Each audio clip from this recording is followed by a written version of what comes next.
झूठी बीमारी का इलाज करोगे तो और मुश्किल में पड़ोगे।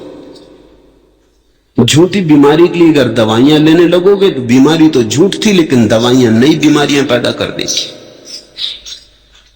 इसलिए पहले ठीक ठीक निर्णय कर लेना जरूरी है कि बीमारी सच है या झूठ। एक आदमी के संबंध में मैंने सुना, वो बड़ा परेशान था।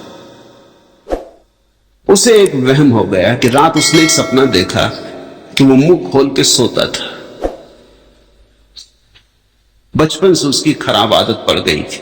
रात उसने सपना देखा कि मुंह उसका खुला है और एक सांप उसमें घुस गया।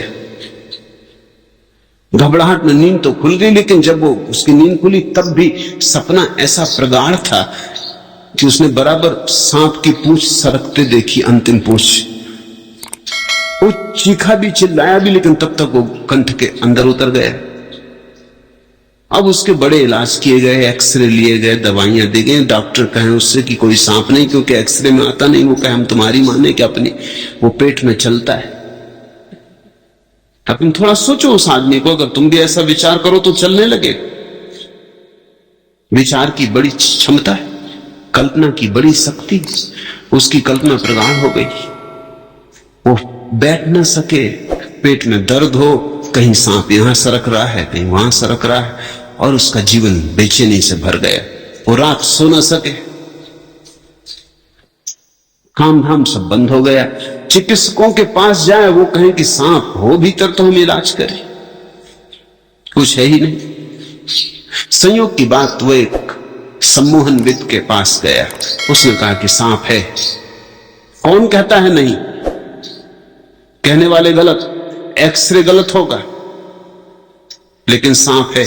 उसकी बात सुनते ही वो आदमी आश्वस्त हुआ। उसने कहा कि गुरु मिले, आपकी ही तलाश कर रहा था। मानते ही नहीं लोग। अब मैं मरा जा रहा हूं और उसके तकलीफ तो सच थी, चाहे सांप झूठ हो। इसे थोड़ा समझ लेना, उसकी तकलीफ तो सच थी, चाहे सांप झूठ हो। सांप झूठ हो या सच हो, इससे क्या फर्क पड़ता, उसकी तकलीफ तो सच थी। वो दुबला हो गया, सूख के हड्डी हड्डी हो गया। उसकी एक ही घबराहट, एक ही बेचैनी की सांप से कैसे छुटकारा होगा। सब अस्त व्यस्त उसका जीवन हो गया। लेकिन उस सम्मोहनविद ने काम हल कर लेगी। उसने इंतजाम किया, उसने उसकी संडास में एक सांप रखवा दी। जब वो सुबह जाए मल विसर्जन को, तो घर के लोगों को कहा कि सांप छोड़ देना, बस बाकी मैं निपटा लूंगा। जब वो मल विसर्जन को गया तो सांप उसने सरकता देखा, नीचे देखा तो भागा, खुश होकर बाहर आया। उसने कहा कि देखो, लाओ तुम्हारे एक्सरे। वो डॉक्टरों के पास गया, उसने कहा कि देखो, सांप था, निकल गया। उसी दिन से वो ठीक हो गया।